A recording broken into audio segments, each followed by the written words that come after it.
നമ്മുടെ ഈ നാടിനെ രക്ഷിക്കാനായിട്ട് ഒരാൾ മുന്നോട്ട് വരിക എന്നുള്ളതാണ് മെയിൻലി ഇത് ഇപ്പൊ ഇവിടെ സംഭവിക്കാൻ. അതെ, പക്ഷെ ഒരാളെ രക്ഷിച്ച ഒരാൾ ഇവിടെ ഉണ്ട്, ജീവിതത്തിലേക്ക് പിടിച്ചു കയറ്റിയ ഒരാൾ, അത് മരണമുനമ്പിന്ന്. അതാരാണ്?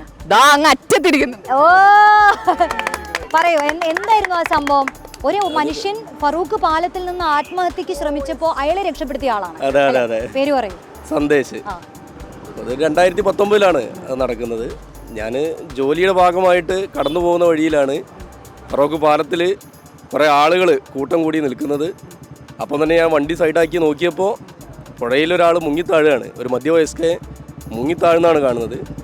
നമ്മളൊരു ചെറുപ്പക്കാരല്ലേ, നമ്മളൊരു പ്രത്യയശാസ്ത്ര നിലപാടും അത് തന്നെയാണ്. ആ നിലപാട് തന്നെയാണ് നമ്മളവിടെ ഉയർത്തിപ്പിടിച്ചത്. ഒരാൾ മുങ്ങിത്താവുമ്പോൾ, പ്രതിസന്ധിയിലാവുമ്പോൾ അയാളെ രക്ഷിക്കുക എന്നുള്ളത് ഒരു ഉത്തരവാദിത്തമാണ്. ആ ഉത്തരവാദിത്തം നമ്മൾ നിറവേറ്റി എന്നുള്ളത് മാത്രമാണ് അതിൻ്റെ ഭാഗമായിട്ട് ചെയ്യുന്നത്.